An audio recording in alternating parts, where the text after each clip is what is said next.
ljudi, dobrodošli u još jedan klip i sada ću vam pokazati preko kog sajta možete skidati igrice koje se na Google Play prodavnici plaćaju. Znači idete na svoj internet pretraživač,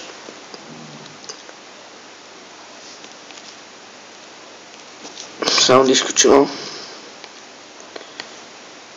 i kada ste došli tu kucate uzate play.mob.org,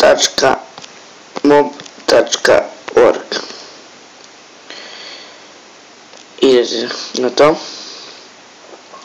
on će vam izbaciti ovaj sajt i vjerovatno vi želite da tražite igru, samo mi su četiri, čekajte.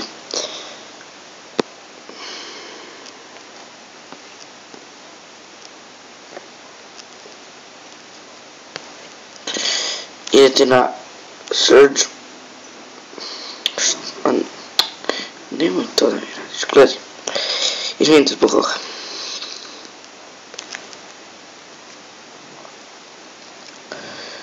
Idete na search,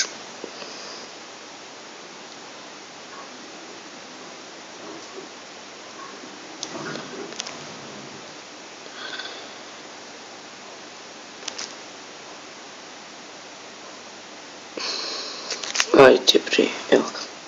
I onda vam piše phone and smartphone. Vi to promijenite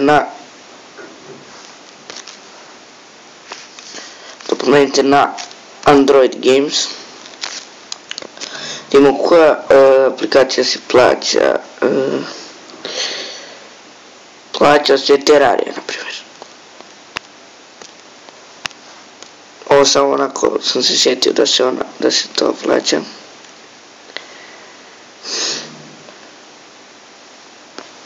Evo, Terraria.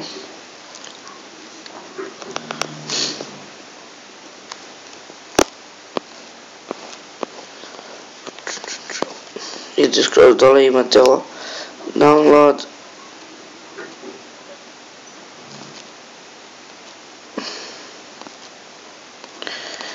Samo da uđe. Ovo je piratski sajt. Tu možete skidati, ja mislim, skoro pa sve igrice koje se plaćaju na Google Playu. Ovo nije bitno, sad ovo neće mi otvoriti, ali tu ide download. Otvorit ćemo opet ovaj sajt i pisat će velikim svojim ovdje gdje je ova slika, to će bude download, vi kliknete i igra vam se skida. Mislim da bi to bilo to za ovaj klip, vidimo se u sljedećem.